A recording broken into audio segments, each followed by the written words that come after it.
আমি মধ্যবিত্ত ঘরের ছেলে ভাই। আমাকে পকেট ভর্তি টাকা নয়, মাথা ভর্তি টেনশন নিয়ে চলতে হয়। শখ পূরণ করার বয়সে সংসারের হালটা ধরতে হয়। কিছু জিনিস দেখেও না দেখার ভান করে এড়িয়ে যেতে হয়।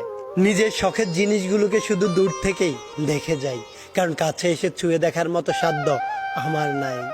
বাস্তবে না হোক কল্পনাতে জড়িয়ে ধরি, আর এই আশা নিয়ে বেঁচে থাকি। আজ না হোক একদিন সব হবে ইনশাল্লাহ। কিন্তু আমার ইনশাল্লাহ কবে আলহামদুলিল্লাহতে পরিণত হবে সেটা জানা নেই। আমি মধ্যবিত্ত ভাই, আমাকে অনেক স্বপ্নই কাফন ছাড়া দাফন দিতে হয়। আমি মধ্যবিত্ত ভাই, আমাকে কখনোই দায়িত্ব শেখাতে হয় না।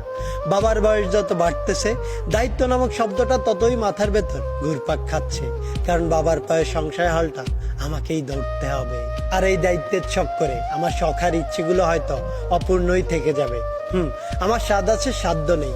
আমার শখ আছে, কিন্তু সেটা পূরণ করার ক্ষমতা নেই, কারণ আমি মধ্যবিত্ত তাই।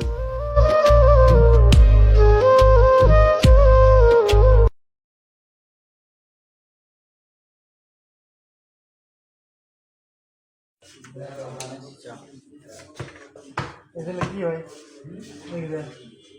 টাকা লাগে।